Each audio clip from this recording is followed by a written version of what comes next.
Hi மக்களே, எல்லாருக்கும் வணக்கம். நான் உங்கள் கோவை சூர்யா குட்டி. எல்லோரும் நல்லா இருக்கீங்களா? ரொம்ப நாள் கழித்து வீடியோ போட்டிருக்கேன். ஏன்னா எனக்கு கொஞ்சம் உடம்பு சரியில்லாதனால தான் இத்தனை நாளாக நான் வீடியோ போடல. அது மட்டும் இல்லாமல் நான் ரெகுலராக ஃபங்க்ஷன் பண்ணிகிட்டு இருக்கிறதுனாலும் காரணம் இருக்குது. ஏன்னா ரொம்ப டயர்டாக இருக்கிறதுனால என்னால் தொடர்ந்து வீடியோஸ் போட முடியல. நான் எந்திரிக்கிறது லேட்டாக தான் எந்திரிக்கிறேன். ஏன்னா டெய்லியுமே டான்ஸ் இருக்கிறதுனால என்னால் ரொம்ப டயர்டாகிடுறேன். வீடியோஸும் போட முடியல. இனிமேல் தொடர்ந்து என்னால் முடிஞ்ச அளவுக்கு நான் வீடியோஸ் போடுறேன். கண்டிப்பாக நீங்களும் லைக் பண்ணி சப்போர்ட் பண்ணுங்கள். நான் இன்றைக்கி என்ன பற்றி பேச போகிறேன்னு பார்த்தீங்கன்னா, நேற்று வந்து ஃபங்க்ஷன் போயிருந்தோம். கண்டிப்பாக முக்கியமான விஷயமும் நான் இதில் சொல்ல போகிறேன். என்ன சவுண்டு கேட்குதுன்னு பார்த்தீங்கன்னா, நம்ம வீட்டில் வந்து குட்டி நாய் வந்து குட்டி போட்டிருக்கு. 4 குட்டி போட்டிருக்கு. நம்ம வீட்டுக்கிட்ட தான் இருக்குது. பின்னாடி பாவம் கத்திட்டு இருக்குது. அதுக்கு பிஸ்கெட் இப்போ தான் போட்டேன். இருந்தாலுமே அதுக்கு ஃபுட்டு பத்தலை. நான் எதுவும் சமைக்கலை. நான் இப்போ தான் தூங்கி எழுந்திரிச்சேன். எதுவும் தப்பாக நினச்சிக்காதீங்க, நைட்டியில் வீடியோ போடுறேன்னு சொல்லிட்டு.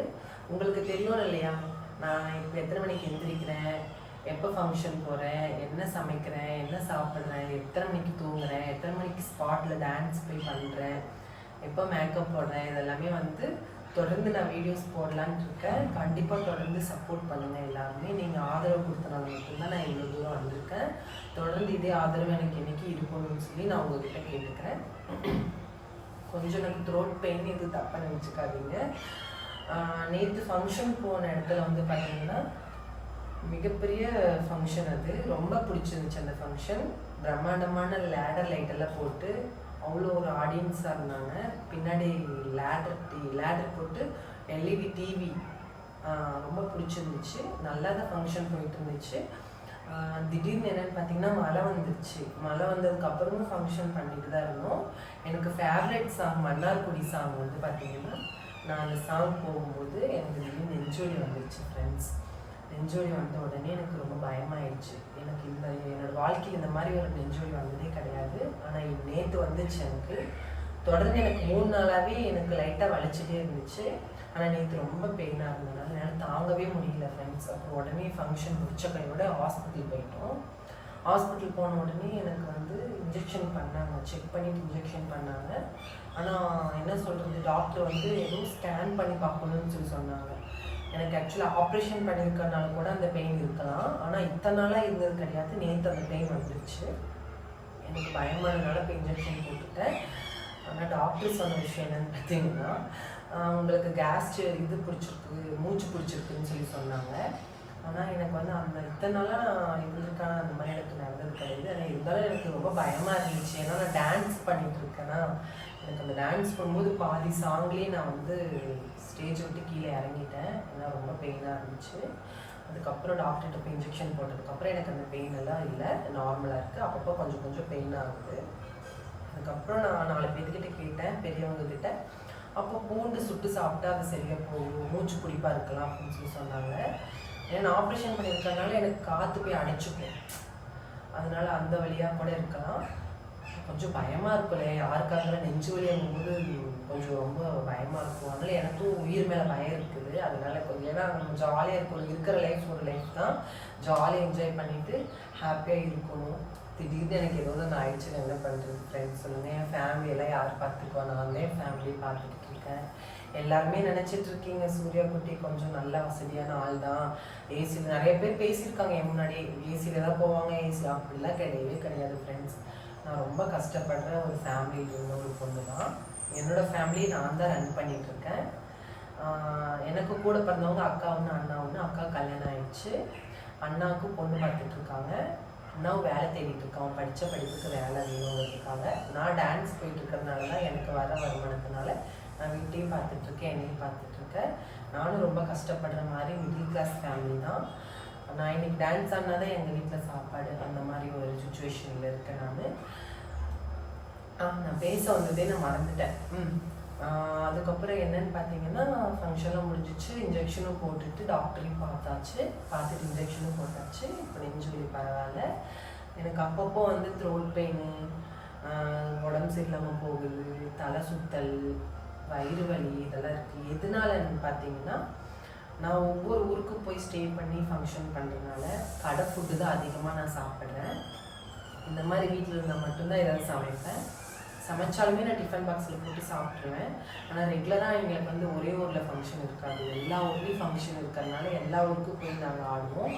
அங்கே இருக்கிற ஃபுட்டு வந்து பார்த்திங்கன்னா ஒரு டைம் கடை ஃபுட்டு கொடுப்பாங்க, ஒரு டைம் சமைச்சு அங்கேயே சமைச்சு கொடுப்பாங்க, ஒரு டைம் புரோட்டா கொடுத்துருவாங்க. அந்த மாதிரிலாம் நிறையா இருக்குது. ஆயில் ஃபுட்டு பார்த்திங்கன்னா இப்போ அடிக்கிற வெயிலுக்கு சரியான ஹீட்டான திங்ஸ் தான் சாப்பிட்றதுக்கு கொடுக்குறாங்க. ஆயில் ஃபுட்டு, அதுக்கப்புறம் சிக்கனு, நேற்றெல்லாம் மட்டன் போட்டாங்க, ஆயிலாக இருந்துச்சு. நிறைய பேருக்கு அது செட் ஆகும். எனக்கு சர்ஜரி பண்ணியிருக்கனால எனக்கு அதெல்லாம் ஆயில் ஃபுட்டெல்லாம் அதிகமாக எடுத்துக்க மாட்டேன். ஏன்னா நான் டான்ஸ் பண்ணுறதுனால எனக்கு அந்த கேஸ் பிடிச்சிக்குது, ரொம்ப பெயின் ஆகுது, திடீர்னு வாமிட் வந்துடும், அந்த மாதிரிலாம் நிறையா இருக்குது. என்னோடய ஹெல்த் இஷ்யூஸ் ரொம்ப டேமேஜாக இருக்குது, ப்ராப்ளமாக இருக்குது. அதனால தான் நான் வந்து இந்த அளவுக்கு கொஞ்சம் வீக் ஆகிட்டேன். இதுக்கு முன்னாடி நான் வந்து டான்ஸ் ஃபீல்டுக்கு வர்றதுக்கு முன்னாடி நான் கொஞ்சம் ஹெல்த்தியாக நல்லா இருந்தேன். ஏன்னா சாப்பிட்டு தூங்குறது, வீடியோ போடுறது, கோயிலுக்கு போகிறது, வீட்டில் பூஜை பண்ணுறது, எங்கள் ஆயாவோட சேர்ந்து சுற்றி ஜாலியாக ஒவ்வொரு கோயிலுக்கு போய் ஜாலியாக இருந்தேன். இப்போ நம்ம கஷ்டப்பட்டு தான் நான் ஆகணும். ஏன்னா நான் வந்து நான் மட்டும்தான் என்னை நான் பார்த்துக்கிறேன், யாரும் எனக்கு ஹெல்ப் பண்ணுறது கிடையாது. என்னை நான் மட்டும்தான் நான் பார்த்துக்கிறேன். தொடர்ந்து நீங்கள் பண்ணுற சப்போர்ட்னால மட்டுமே நான் வந்து கொஞ்சம் கொஞ்சமாக மேலே மேலே போகணும். ஏன்னா இவ்வளோ தூரம் நான் வந்து வந்திருக்கேன், இவ்வளோ தூரம் எனக்கு ஒரு நேம் வந்திருக்குன்னு பார்த்தீங்கன்னா முக்கியமான காரணம் நீங்கள் மட்டும்தான், என்னோடய ஃபேன்ஸ் மட்டும்தான். நீங்கள் தொடர்ந்து எனக்கு லைக் ஷேர் பண்ணி என்னை இவ்வளோ தூரம் கூட்டிகிட்டு வந்து விட்டதுக்கு ரொம்ப தேங்க்ஸ். சரி, நான் உங்களுக்கு ரொம்ப நன்றி சொல்லணும்னு நினைக்கிறேன், ஆனால் என்னால் முடியல. அதுக்கப்புறம் மெயினான ஒரு விஷயம் என்னன்னு பார்த்தீங்கன்னா, நிறைய பேர் வந்து பாவம் நாய்க்குட்டி வர கத்திட்டே இருக்கு.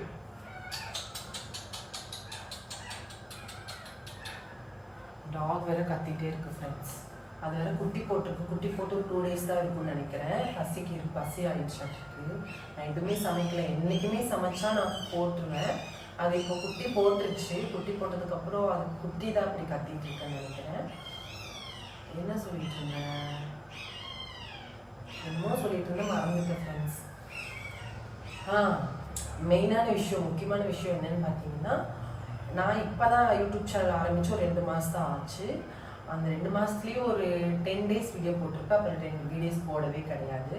ஏன்னா நான் சொன்ன பார்த்தீங்களா, இதுதான் காரணம்.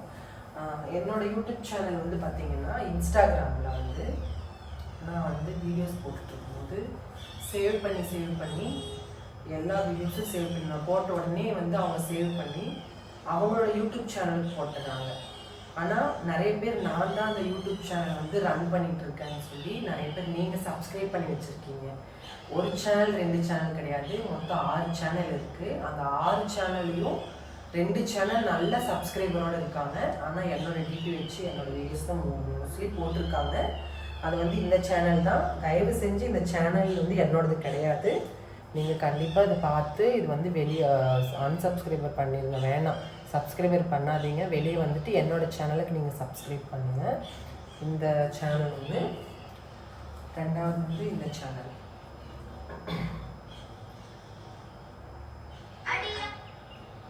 இந்த சேனலுக்கு சப்ஸ்கிரைபர் மட்டும் பார்த்தீங்கன்னா 3 லட்சம் சப்ஸ்கிரைபர் இருக்காங்க. 3 லட்சம் சப்ஸ்கிரைபர் இருக்காங்க. இது என்னோட சேனல் கிடையாது. இதில் மோஸ்ட்லி யாரோட வீடியோஸ் நிறைய போட்டிருக்காங்கன்னா என்னோட வீடியோஸ் போட்டிருக்காங்க, மீரம்மா வீடியோஸ் போட்டிருக்காங்க, அதுக்கப்புறம் நானும் மீரம்மா இருக்கிற வீடியோஸ் நிறைய போட்டிருக்காங்க. இது எங்கள் ஃபேமிலியில் இருக்கிறவங்க வீடியோஸ் மட்டும் நிறைய போட்டிருக்காங்க. தயவு செஞ்சு சொல்கிறேன், என்னோட சேனல் வந்து நான் இப்போ பேசுகிற சேனல் தான் என்னோட ஓன் சேனல். இந்த சேனலுக்கு நீங்கள் சப்போர்ட் பண்ணுங்கள் ஃப்ரெண்ட்ஸ், ஓகேவா? இத்தனை நாளாக எனக்கு தெரியல ஃப்ரெண்ட்ஸ், யூடியூப் சேனல் வந்து எனக்கு ரன் பண்ண தெரியாது, எடிட் பண்ண தெரியாது. ஏதோ நான் போடுற வீடியோஸ் வந்து நீங்கள் வந்து பார்த்துட்டு லைக் பண்ணி ஷேர் பண்ணி கொண்டு வந்துருக்கீங்க. நான் சிங்கிளாக தான் நான் வந்து இப்போ கூட நான் வந்து செல்ஃபில் வச்சு தான் நான் வீடியோ எடுத்துகிட்ருக்கேன். எனக்கு யாரும் வீடியோ எடுக்க இல்லை. இதுக்கு முன்னாடி ரீல்ஸ் பண்ணிட்டு இருக்கும்போது என்னோடய சிஸ்டர் இருந்தாங்க, அவங்க வந்து எனக்கு ஹெல்ப் பண்ணுவாங்க வீடியோஸ் எடுக்கிறதுக்கு. இப்போ யூடியூப் சேனலுக்கு வந்து நான் இப்போ தஞ்சாவூர் வந்தனால எனக்கு கேமரா பிடிக்கிறதுக்கு யாருமே கிடையாது. நான் மட்டும்தான் எடுத்துக்கிறேன், ஓனாகவே நான் எடுத்துக்கிறேன். தொடர்ந்து நான் வந்து சொல்ல வேண்டியது என்னன்னு பார்த்தீங்கன்னா, என்னோட ஓன் சேனல் இதுதான். இந்த சேனலுக்கு மட்டும் சப்போர்ட் பண்ணுங்கள் ஃப்ரெண்ட்ஸ், ஓகேவா? இப்போ நான் வீடியோஸ் போட்டிருக்கேன் இல்லையா, இது எடுத்து மறுபடியும் கேட்ச் பண்ணி அந்த வீடியோ போடுவாங்க. தயவு செஞ்சு அவங்களுக்கு நான் சொல்கிறேன், வீடியோஸ் போடாதீங்க. என்னோட ஓன் சேனல் வீடியோஸ் இதுதான். இது தொடர்ந்து நான் வீடியோஸ் போடுவேன். தொடர்ந்து நான் வீடியோஸ் என்னால் முடிஞ்ச வீடியோஸ் நான் போடுவேன். கண்டிப்பாக சப்போர்ட் பண்ணுங்கள், வீடியோஸ் தொடர்ந்து பாருங்கள். நான் வந்து இனிமேலேருந்து எப்படி வீடியோஸ் போட போகிறேன்னு பார்த்தீங்கன்னா, நான் எத்தனை மணிக்கு எந்திரிக்கிறேன், எத்தனை மணிக்கு வந்து கிளம்புறேன், என்ன சமைக்கிறேன், எங்கே ஃபங்க்ஷன் போகிறேன், ஃபங்க்ஷன் ஸ்பாட் எப்படி இருக்குது, ஸ்டேஜ் எப்படி இருக்குது, ட்ரெஸ்ஸிங் ரூம் எப்படி இருக்குது, மேக்கப் எப்படி பண்ணுறதுலேருந்து எல்லாமே டோட்டல் வீடியோஸ் நான் வந்து போஸ்ட் போட்டுகிட்டே இருப்பேன். கண்டிப்பாக தொடர்ந்து வீடியோஸ் பாருங்கள். கிச்சன் வந்து இப்படி இருக்குது, ஆனால் க்ளீனாக தான் வச்சுருப்பேன். கிச்சன் இன்னைக்கு நான் க்ளீனாக தான் வச்சுருப்பேன். இன்னைக்கு மார்னிங்கே வந்து பால் காய்ச்சிட்டேன், பால் காய்ச்சி வச்சுருக்கேன். ஏன்னா நான் ஏதோ ஃப்ரூட் ஜூஸ் குடிப்பேன்னா ஃப்ரூட்ஸ் வந்து நான் அதிகமாக வாங்கி வச்சுருப்பேன். ஆப்பிள், அதுக்கப்புறம் ஆரஞ்சு, அப்புறம் மோரிஸ் பழம், செவ்வாழைப்பழம், மாதுளைப்பழம். அதுக்கப்புறம் மார்னிங் எழுந்திரிச்ச உடனே நான் ஏபிசி ஜூஸ் குடிப்பேன். கேரட், பீட்ரூட், ஆப்பிள், நெல்லிக்காய். அதுக்கப்புறம் முடிஞ்சால் நான் மாதுளைப்பழமும் போட்டு குடிப்பேன். இன்றைக்கி எனக்கு த்ரோட் பெயினாக இருக்கிறதுனால நல்லா நோட் பண்ணி பாருங்களேன். எனக்கு வந்து வெயில் காலத்துக்கு மட்டும்தான் சளி பிடிக்கும், குளிர் காலத்துக்கு சளி பிடிக்கவே பிடிக்காது. எனக்கு அப்படி இருக்குது, என்ன பண்ணுறது. அதுக்கப்புறம் இனிமேல் சமைக்கணும். லெமன் ரைஸ் தான் நான் வந்து யோசிச்சு வச்சுருக்கேன். நேற்றே யோசிச்சுட்டேன் லெமன் ரைஸ் பண்ணணும் அப்படின்னு. ஏன்னா எனக்கு லெமன் ரைஸ் சாப்பிடணும் போல் இருக்குது. வீட்டுக்கு போனால் எங்கள் அம்மா கையில் நல்லா சாப்பிடுவேன், எங்கள் பெரியம்மா வீட்டுக்கு போனாலும் நல்லா சாப்பிடுவேன், எங்கள் ஆயா வீட்டுக்கு போனாலும் நல்லா சாப்பிடுவேன். இங்கே வந்துட்டு எனக்கு சமைக்கவே முடியல ஃப்ரெண்ட்ஸ். ஏன்னா எனக்கு ரொம்ப முதுகு வலிக்குது. டான்ஸ் பண்ணிகிட்டே இருக்கிறதுனால ரொம்ப முதுகு வலிக்குது. எனக்கு சர்ஜரி பண்ணியிருக்கிறதுனால முதுகுக்கு பின்னாடி இன்ஜெக்ஷன் பண்ணியிருப்பாங்க இல்லையா, அந்த பெயின் எனக்கு இப்போது ரொம்ப பெயின் ஆகுது. அது ஏன்னு தெரியல. ஆனால் ப்ரெக்னெண்ட்டாக இருக்கிறவங்களுக்கும் அந்த இன்ஜெக்ஷன் போடுவாங்கன்னு நான் கேள்விப்பட்டிருக்கேன். அவங்களும் சொல்லியிருக்காங்க முதுகு வலி எனக்கு அப்படின்னு சொல்லியிருக்காங்க. எனக்கு அந்த மாதிரி பெயின்லாம் ரொம்ப இருக்குது. ஆனால் உண்மையாக நான் எனக்கு ரொம்ப ஃபீல் பண்ணுறேன் ஃப்ரெண்ட்ஸ். எனக்கு ஏன்னா அவ்வளோ பெயின் எனக்கு பாருங்கள். எனக்கு இந்த பக்கம் கண்ணு கூட கொஞ்சம் வீங்கிருக்கு. ஏன்னா அன்றைக்கி இன்ஜெக்ஷன் போட்டாங்களா, தூங்கிட்டேன், நல்லா தூங்கிட்டேன். படுத்து தூங்குனதுக்கப்புறம் இப்போ மார்னிங் எழுந்திரிச்சு பார்க்குறேன், என் கண்ணெல்லாம் அப்படியே ரெட்டாகி ஒரு மாதிரி பொங்கி வந்துடுச்சு. கண்ணே திறக்க முடியல என்னால். அந்த மாதிரி ஆயிடுச்சு. டான்ஸஸோட நிலமை வந்து இப்படி தாங்க. ஏன்னா நிறைய பேர் பேட் கமெண்ட் பண்ணிட்டு போயிடுவாங்க. நிறைய நோட் பண்ணி பாருங்களேன். நாங்கள் ஆடல் பாடல் நிகழ்ச்சி வந்து அவங்கவுங்க வந்து வயிற்று பொழப்புக்காக தான் வந்து பண்ணுறாங்க. அவங்களுக்கு ஒவ்வொரு பொண்ணுங்களுக்கும் சரி பசங்களுக்கும் சரி நிறையா ப்ராப்ளம்ஸ் இருக்கும். அவங்க குடும்ப கஷ்டம் இருக்கும், அவங்க ஃப்யூச்சர் கஷ்டம் இருக்கும், கடன் ப்ராப்ளம் இருக்கும். ஒருத்தவங்க ஹஸ்பண்டோட பிரிஞ்சு வந்திருப்பாங்க, ஒய்ஃபோட பிரிஞ்சு வந்திருப்பாங்க. இந்த மாதிரி நிறைய ப்ராப்ளம்ஸ் இருக்குது. ஆனால் நீங்கள் மக்கள் வந்து நிறைய பேர்த்த சொல்ல கிடையாது, ஒரு சில நபர்கள் தான் நான் சொல்கிறேன். கமெண்ட் பண்ணுறாங்க, பேக் கமெண்ட் பண்ணுறாங்க, ஒருத்தவங்க மனசை கஷ்டப்படுற மாதிரி பேசிடுவாங்க. அந்த மாதிரி தயவு செஞ்சு யாரையும் கஷ்டப்படுத்தாதீங்க. எல்லாம் வாழ்றது ஒரு லைஃப் தான், ஜாலியாக சந்தோஷமாக வாழ்ந்துட்டு போயிடணும். இப்போ பாருங்கள், எனக்கு நேற்று நெஞ்சுவலி வந்துச்சு. நான் ஒரு வேளை செத்துருவணும், என் ஃபேமிலி யார் பார்த்துக்குவா, அது ஒரு திங்கிங் ஆயிடுச்சு. ஏன்னா என்னை சுற்றி வந்து என் ஃபேமிலி மட்டும் இருக்காங்க.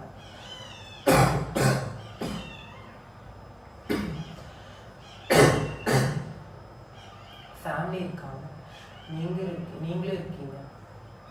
தொடர்ந்து என் வீடியோஸ் பார்த்துட்டு இருக்கீங்க. திடீர்னு ஒரு 10 days என் வீடியோஸ் வரல, எனக்கு ஏதாவது ஆயிடுச்சு, நீங்களாம் என்ன நினைப்பீங்க, ரொம்ப ஃபீல் பண்ணுவீங்க இல்லையா? எனக்காக நீங்களாம் இருப்பீங்க இல்லையா? உங்களுக்காக நான் இருக்கணும் இல்லையா? வீடியோ பார்ப்பீங்க இல்லையா? பார்க்கறதுக்காகவாச்சும் நீங்கள் இருக்கணும், நான் இருக்கணும்.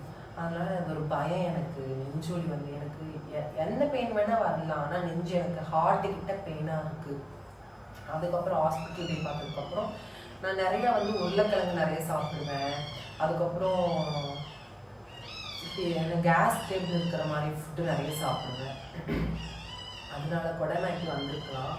பாவம் அந்த டாகுக்கு வந்து பசிக்குது, என்னன்னு தெரியல.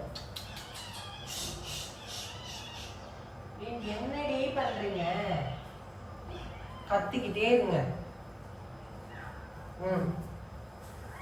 பாருங்க பதில் கொடுக்குது பார்த்தீங்களா? நாய்க்குட்டி என்றைக்குமே நன்றியாக இருக்குங்க.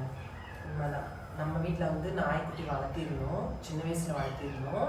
என்னை நாய் நிறைய கடிச்சிருக்கு. பாருங்க, இந்த கைகிட்ட கடிச்சிருக்கு, அதுக்கப்புறம் இங்கே கடிச்சிருக்கு. நாங்கள் வளர்த்த நாய் தான். நான் அப்போ சின்ன வயசில் கொஞ்சம் விளையாடுவோம், நாய்கிட்ட போய் விளையாடுவோம்னா. அந்த டாக் பேர் வந்து ரிஷி. ஆனால் அப்போ வந்து பிடிச்சிட்டு போயிட்டாங்க. இப்போ எல்லாம் என்னை கடிக்கிறது தெருவில் இருக்கிறவங்க எல்லாத்தையும் கடிச்சிட்டு இருந்தாலும் பிடிச்சிட்டு போயிட்டாங்க. அதனால் எனக்கு அப்போ இன்ட்ரெஸ்ட் இருந்துச்சு, இப்போ இன்ட்ரெஸ்ட் இல்லை. ஆனால் எனக்கு நாய்க்குட்டி பிடிக்கும், வளர்த்துறதுக்கு இன்ட்ரெஸ்ட் இருக்கும். ஆனால் இப்போ இருக்க நான் பாருங்களேன், நானே என்னை பார்த்துக்கிறதுக்கே எனக்கு டைம் இல்லை. அதனால அதை அவங்கவுங்க வீட்டுக்கிட்ட இருக்கிறதுனால நம்ம வீட்டுக்கிட்ட வந்து படுத்துக்கும். டெய்லியுமே ஒரு டைம் தான் பிஸ்கெட் போட்டேன், ஒரு டைம் தான் தயிர் சாப்பாடு வச்சேன். ஆனால் ஃபுல்லாக ஒரு 10 டேஸாகவே நம்ம வீட்டுக்கிட்ட தான் இருக்குது. அவங்களுமே நன்றிங்களா நாய் தான். நாய் சொல்லுவேன் நன்றி, நாய்க்கு சாப்பாடு போட்டால் நன்றியாக இருக்குன்னு சொல்லுவாங்கல்ல, அதை நான் எங்கே பார்க்குறேன். இன்னைக்கு வந்து ஸ்டே ஃபங்க்ஷன் சொல்லியிருக்காங்க. 2:30 மணிக்கு கிளம்ப சொல்லியிருக்காங்க. மணி வந்து 2 போகுது. நான் தலைக்கு குளிக்கணும், சமைக்கலான்ட்டு இருந்தேன், அதுக்குள்ளே டைம் ஆயிடுச்சு. சரி விடுங்க, இன்னைக்கு கடை சாப்பாடு தான். இல்லை ஃப்ரூட் ஜூஸ் இருக்குது, ஃப்ரூட் இருக்குது, ஜூஸ் போட்டு குடிச்சுக்குவேன். தொடர்ந்து வீடியோஸ் பாருங்கள், லைக் பண்ணுங்கள், சப்போர்ட் பண்ணுங்கள். உங்கள் சப்போர்ட் எனக்கு என்றைக்குமே வேணும். தொடர்ந்து அடுத்த வீடியோவில் பார்க்கலாம். நன்றி, வணக்கம்.